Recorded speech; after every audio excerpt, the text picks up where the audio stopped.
ओम श्रीमद्भगवद्गीता उत्कलानुवाद। ओम श्री परमात्मे नमः। अष्टमोध्याय अक्षर ब्रह्म योग। अर्जुन उवाच कहन्तु हे कृष्ण बुझाई ब्रह्म आत्मा स्वरूप अधिभूत अधिदेवता कर्म सदा कर्तव्य अधियज्ञ किए केउठी देह करई बास अंत काले ज्ञानी की परी जाने तुम रहस्य। श्री भगवान वाच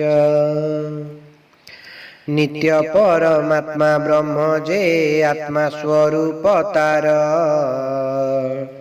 शरीर रक्षण निमंते कार्य कर्म हे वीर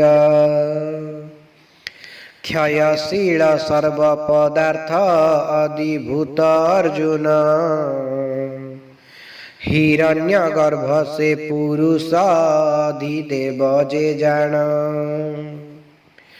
देहस्थित वासुदेव जे अधियज्ञस्थ श्रेष्ठ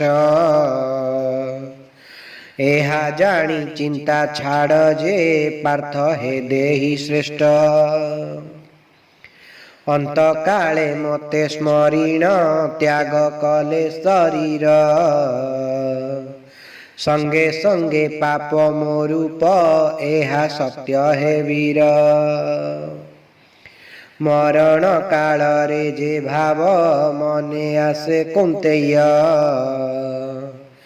से ही भाव सिए लभई न कर जे संदेह हे अर्जुन तेणु सर्वदा करी मते स्मरण समर्पित होई लढ़िले मते पाइब जान अभ्यास करीण एकाग्र चित्ते करे जे ध्यान परमेश्वर को निश्चिते पाए सिए अर्जुन सर्वज्ञ अनादि विधाता सर्व जगत भर्ता अणुठारु सूक्ष्म आदित्य प्रभा प्रकाश कर्ता अचिंत रूप जे तामस नाशकारिणी नित्य एपरि सच्चिदानंद को ध्यान कर सतत जोग बळे अंत काल रे प्राण भूलता मध्य स्थिर रखी स्मरे दिव्यात्मा पाए निश्चिते मोते जाहाकु ओंकार कुहंती वेद वित्त महान विषया रहित महात्मा हुए जाठारे लीन से परम पद पाइबा इच्छी साधक चय ब्रह्मचर्य आचरंती जे सुन तार उपाय इंद्रिय संयमी मन को दृढ़े करीण स्थिर भ्रू मध्य रे रखी प्राण को जोगे रही निश्चल ओंकार मंत्र उच्चारी मते करी चिंतन प्राण त्याग कले पाए से दिव्य गति महान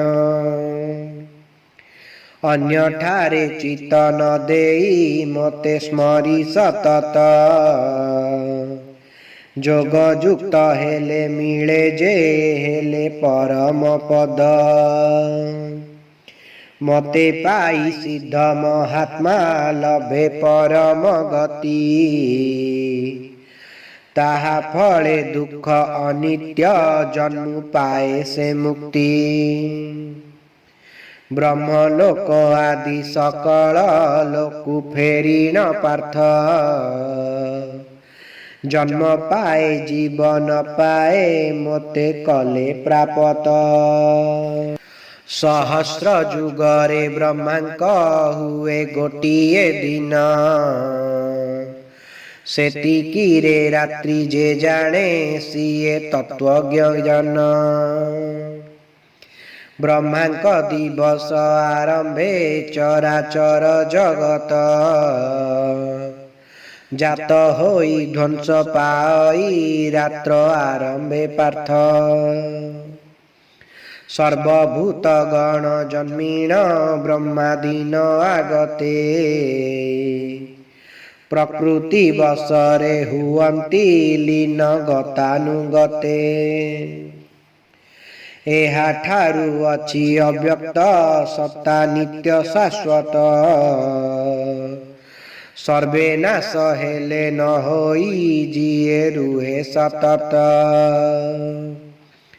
ଅବ୍ୟକ୍ତ ଅକ୍ଷର ପରମ ଗତି ନାମେ ସେ ଖ୍ୟାତ, ସେହି ଧାମ ମୋର ପାଇଲେ କେହି ନ ଫେରେ ପାର୍ଥ। ସର୍ବବ୍ୟାପୀ ଯିଏ ଯା ଦେହେ ସର୍ବଭୂତ ଯେ ସ୍ଥିତ, ସେ ଶ୍ରେଷ୍ଠ ପୁରୁଷ ଅନନ୍ୟ ଭକ୍ତି ଦ୍ୱାରା ପ୍ରାପତ। କେଉଁ କାଳେ ମୃତ୍ୟୁ ହୋଇଲେ ଜୀବ କେବେ ନ ଫେରେ, କେଉଁ କାଳେ ହେଲେ ଜନ୍ମନ୍ତି ତାହା କହୁଛି ତୋରେ। ଶୁକ୍ଳ ପକ୍ଷ ଅଗ୍ନି ଜ୍ୟୋତି ଯେ ଅହ ଉତ୍ତରାୟଣ, ସେ ମାର୍ଗେ ଫେରିଲେ ବ୍ରହ୍ମଙ୍କୁ ପାଏ ବ୍ରହ୍ମଜ୍ଞ ଜନ। କୃଷ୍ଣ ପକ୍ଷ ଧୂମ ରାତ୍ରିରେ ଅବା ଦକ୍ଷିଣାୟନ, କାଳେ ମଲେ ଯୋଗୀ ଜନ୍ମଇ ଭୋଗୀ ସ୍ୱର୍ଗରେ କର୍ମ। ଇହ ଲୋକ ତ୍ୟାଗ ନିମନ୍ତେ ଦୁଇ ମାର୍ଗଟି ଜାଣ, ଶୁକ୍ଳେ ମିଳେ ମୁକ୍ତି କୃଷ୍ଣରେ ମିଳେ ଯେ ପୁନର୍ଜନ୍ମ। ଯେଉଁ ଯୋଗୀ ଜାଣେ ଦୁଇ ମାର୍ଗ ନୋହି ମୋହିତ, ମୋର ପ୍ରାପ୍ତି ପାଇଁ ସର୍ବଦା ରୁହେ ସେ ଯୋଗ ଯୁକ୍ତ। ଯେଉଁ ଯୋଗୀ ଜାଣେ ସବୁ ତତ୍ତ୍ୱ ରହସ୍ୟମୟ,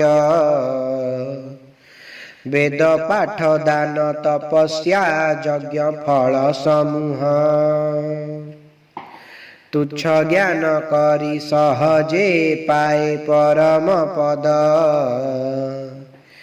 ହେ କୌନ୍ତେୟ ଜାଣ ସର୍ବଦା ଏହା ଅଟଇ ସତ୍ୟ।